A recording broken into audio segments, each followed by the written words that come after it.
Hi folks, so in this video I am going to cover a company called Satin Credit Care. ठीक है, so Satin Credit Care is a micro finance lender. Micro finance क्या होता है? ये जो गांव में जो औरतों को जो लोन देते हैं एक कलेक्शन सेंटर पे बुला के, अनसिक्योर्ड, कम्प्लीटली अनसिक्योर्ड, ये जो ग्रामीण लोन जो हो गए, एंड उनका अगर एवरेज टिकट साइज भी है जो पूरा ग्रामीण लोन जो होता है 40-50,000 के आसपास होता है. इनकम जनरेटिंग लोन जो होते हैं, तो ये सेक्टर में अभी देखें तो मतलब बहुत ही हेडविंड्स है. मतलब all this problems of all this companies जो है, आप देख लो म्यूथुट माइक्रो फाइनेंस, फ्यूजन, स्पंदना, फिर सीए ग्रामीण हो गया, क्रेडिटैक्सिस ग्रामीण, अरमान फाइनेंशियल, ये सब में थोड़े थोड़े मतलब all are seeing asset quality issues, profitability भी इश्यूज हो गए, डिसबर्समेंट्स का कोई ग्रोथ नहीं आ रहा, कलेक्शन एफिशिएंसी ख़राब हो गए. एंड अभी अगर इनका देखो सेटिन क्रेडिट का, they are present in 29 states and they have around 1535 branches. And उनका अगर एयूएम का ग्रोथ देखो for this quarter was around 10% Y हुआ है.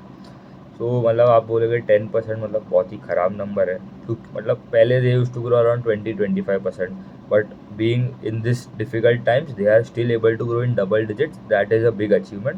क्योंकि दूसरे कोई कंपनी देखोगे आप, उनका तो कोई ग्रोथ ही नहीं आ रहा है, हार्डली 6-7% के आसपास का ग्रोथ आ रहा है. अदर पीयर्स आप देख लो.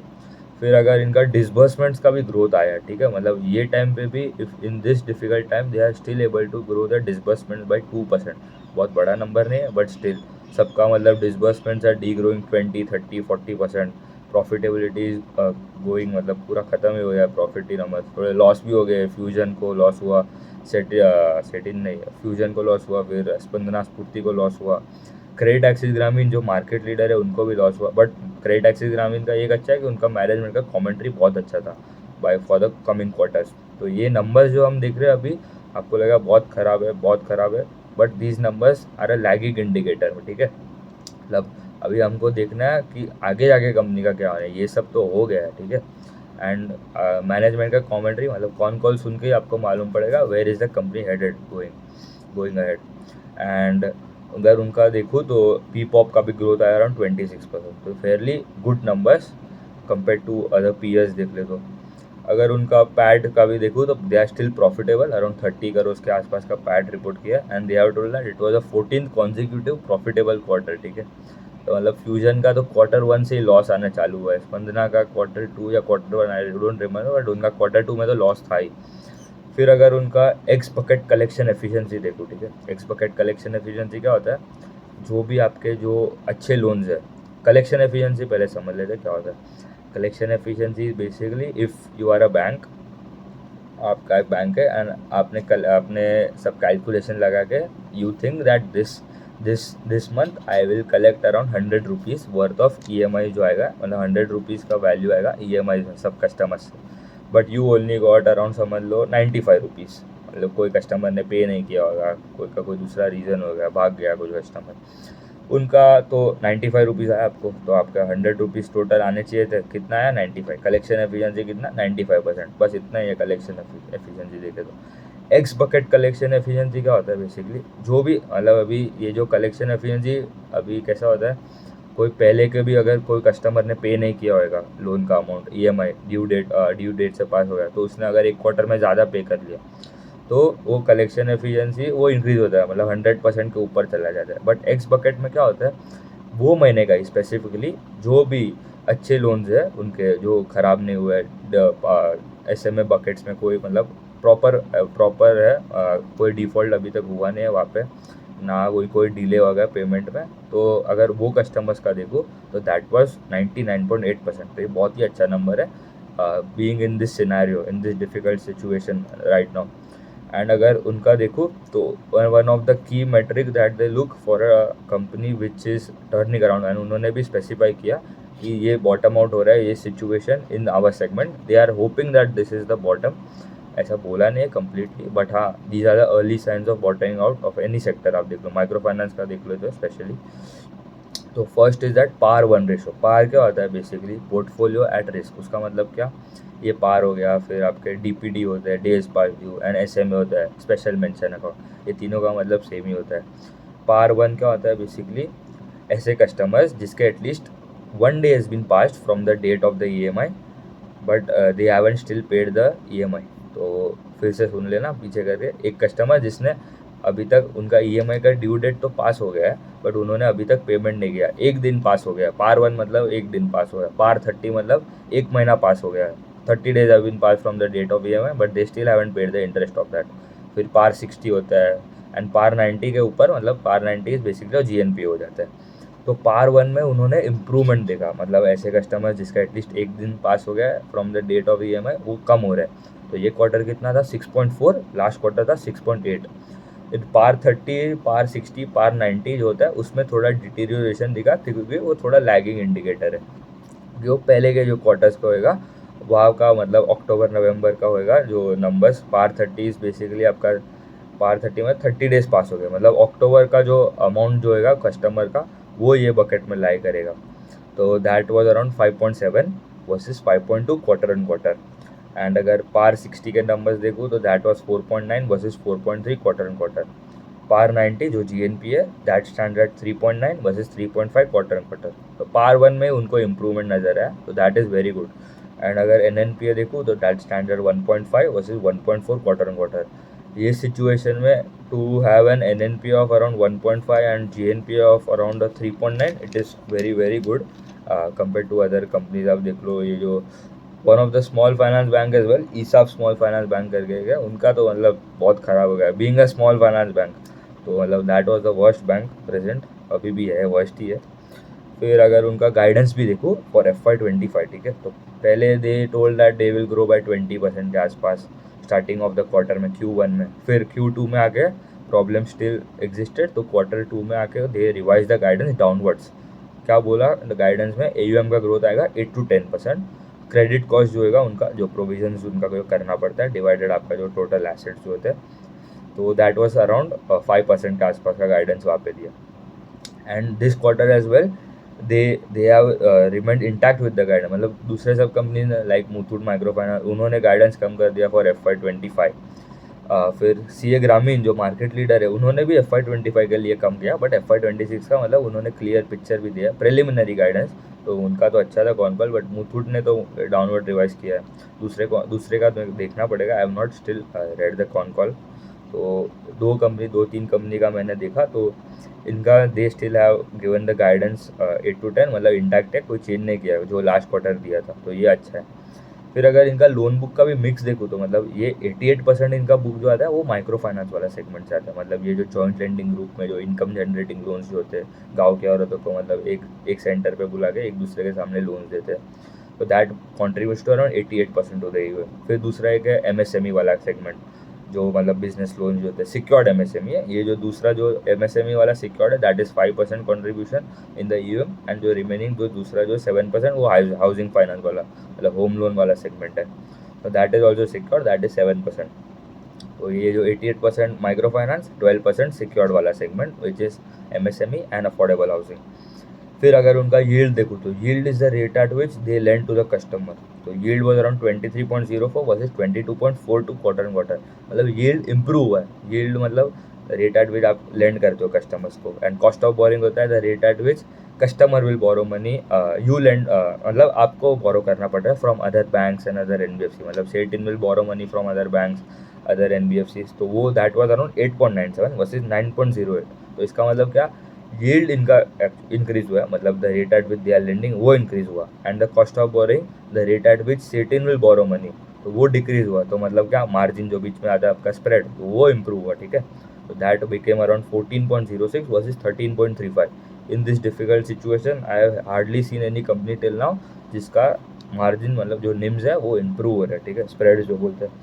फिर अगर उनका ऑपरेटिंग एक्सपेंसेस भी देखो बाय OPEX रेशियो जो होता है, तो दैट वाज अराउंड 6.8, 6.9 के आसपास था, लास्ट क्वार्टर वाज 6.6। ये कॉस्ट बढ़ गया है क्योंकि इनका पहले सब ऑल दिस प्लेयर्स आप देखो एक्सेप्ट मुथूट माइक्रो फाइनेंस, उनका जो कॉस्ट टू इनकम रेशियो है डिक्लाइन, क्योंकि उनका पहले से एक कलेक्शन का टीम था। अभी ये सब कंपनीज का पहले कलेक्शन का टीम वो लोग ने बनाया नहीं था। जो बंदा डिसबर्स कर रहा था loan, that was the only person responsible for collections. पर अभी अभी जितना प्रेशर आ रहा है उनके ऊपर भी कलेक्शन पे, क्योंकि सबका मतलब एसेट क्वालिटी खराब हो है, कोई पे नहीं कर रहा है कस्टमर, तो इसलिए they setted up new team for collection. तो उनको मतलब नया टीम हायर करना पड़ेगा, नए एम्प्लॉयज़ हायर करने पड़ेंगे, उनको सिखाना पड़ेगा, ट्रेन करना पड़ेगा कि कैसे करना है कलेक्शन, तो इसलिए उनका ऑपरेटिंग एक्सपेंस जो है वो बढ़ गया है। That was around 6.9 versus 6.6। फिर अगर इनका ROA का नंबर देखो तो that was around 0.5 versus 1.63 quarter and quarter. ROE stand at 2.23 versus 7.08 quarter and quarter, तो वहाँ पे भी मतलब डिक्लाइन ही हुआ है।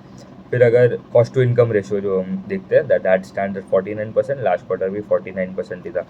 दो सब्सिडरीज जो है उनके, तो सेटिन हाउसिंग फाइनेंस करके जो है, तो उनका अगर AUM का साइज देखूँ तो दैट इज 872 करोड़ एंड उनका AUM का ग्रोथ वॉज अराउंड 44%। तो बहुत ही अच्छा कंपनी है, बट छोटा छोटा साइज है उनका, इसलिए ग्रोथ भी अच्छा आ रहा है। एंड अगर उनका जो देखूँ सेटिन फिनसर्व लिमिटेड जो सिक्योर्ड MSME का लोन देते हैं, तो उनका AUM साइज अराउंड 50% है एंड उनका ग्रोथ भी अराउंड 45-50% के आसपास था।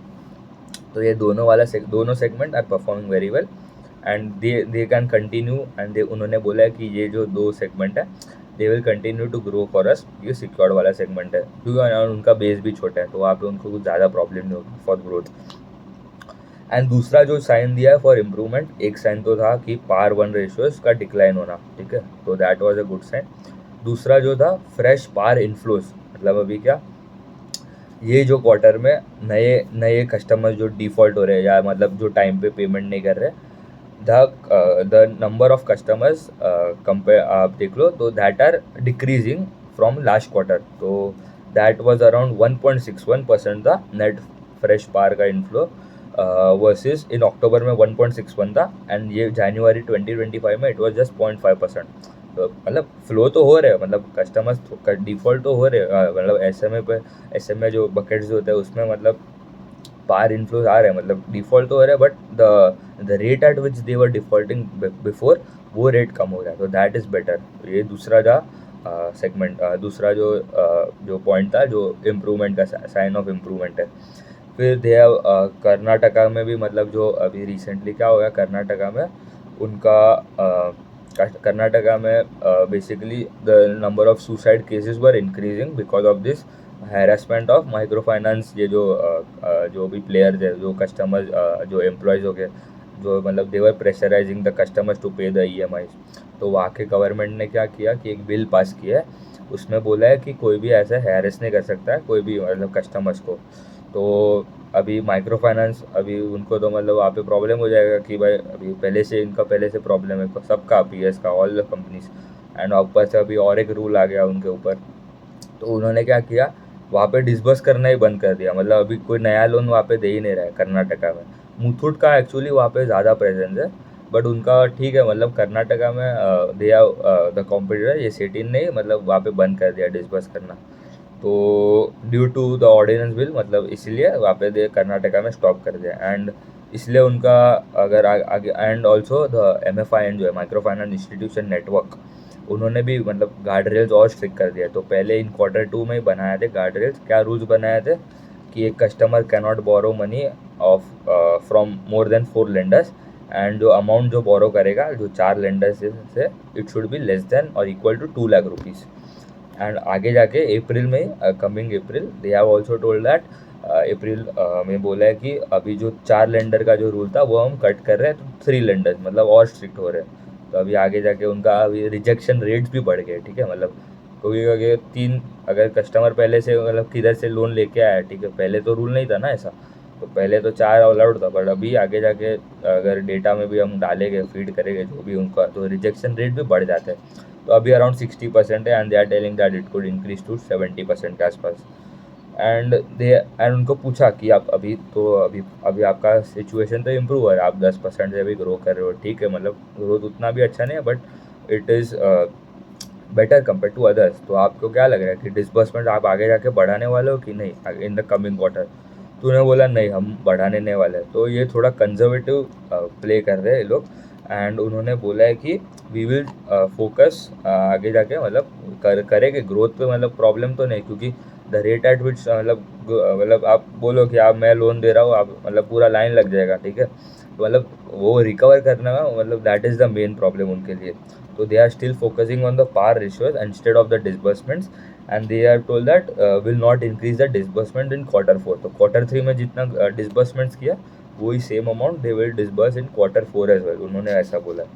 एंड ये मतलब जब अभी मतलब the how to what amount मतलब बॉटम मतलब गैस करने हम तो गैस ही कर रहे हैं यहाँ पे बैठ के पीपीटी कॉन कॉल पढ़ के we can only guess it, ठीक है। तो अगर अब एक कंपनी कलेक्शंस पे the sign of improvement, one of the sign also of improvement is that when the company starts to disburse more and collections पे मतलब फोकस करता है बट डिसबर्समेंट का ग्रोथ कम इज कमिंग बेटर। तो CA Grameen ने बोला कि हमका डिसबर्समेंट का ग्रोथ आने वाला है, मतलब जनवरी में इट वाज बेटर, तो ये अच्छा साइन था उनका। तो मतलब इम्प्रूव भी हो रहा है, कलेक्शन एफिशिएंसी भी अच्छा है। तो one of the con calls that I found out very well was CA ग्रामीण, मतलब उन्होंने गाइडेंस भी मतलब बढ़ा दिया था FY26 के लिए। एंड अगर उन्होंने बोला है कि दिस ओपेक्स जो कॉस्ट है, ओपेक्स रेशियो जो ओपेक्स बाई यूएम जो बोलते हैं, तो दैट वुड स्टे अराउंड 6.8% के आसपास in the coming 1 to 2 quarters as well, क्योंकि ये थोड़ा कॉस्ट थोड़ा रहेगा ही, क्योंकि कलेक्शन पे उनको ज़्यादा ध्यान देना है। एंड आफ्टर अगर उन्होंने बोला कि आफ्टर नॉर्मलाइजेशन, मतलब जब ये सिचुएशन प्रॉब्लम सॉल्व हो जाएगा तो हमारा ग्रोथ क्या आएगा अराउंड 10 to 15% के आसपास। तो ठीक है, मतलब अच्छा ग्रोथ है, स्टैंड अलोन बेसिस का ग्रोथ बोल रहा हूँ। मतलब if you added the consolidated book as well, मतलब ये जो सेट इन हाउसिंग फाइनेंस मतलब छोटा कंपनी है वो पे, बट अच्छा ग्रोथ आ रहा है, तो समझ लो प्लस प्लस 2.25% और ऐड कर लो तो अराउंड 8 15 20% के आसपास का ग्रोथ आ सकता है गोइंग अहेड। तो ठीक है, मतलब उतना ही कर रखते हैं। And they also told that the guidance for the credit cost once और FY26 दे आर टारगेटिंग, मतलब बोला तो नहीं बट प्रेलिमिनरी गाइडेंस दिया है कि हमको लग रहा है that we are working on to have a credit cost of less than 3% के नीचे। अभी क्रेडिट कॉस्ट अराउंड उनका I think it was around 5% का गाइडेंस दिया है, एंड वो अभी उतना ही था 5%। तो दे आर टारगेटिंग दैट वो 3% के नीचे आए तो it would be very good for them as well. ठीक है, ट्रैक करना पड़ेगा। I will also make a video where I will compare all this peers of the all the micro finance NBFCs जो हो गए, सीए ग्रामीण, अरमान, ये Satin credit care, Muthoot micro finance, फिर आपका सेटिन का बोला Spandana Sphoorty, and your the worst performing company fusion micro finance. ठीक है, थैंक यू।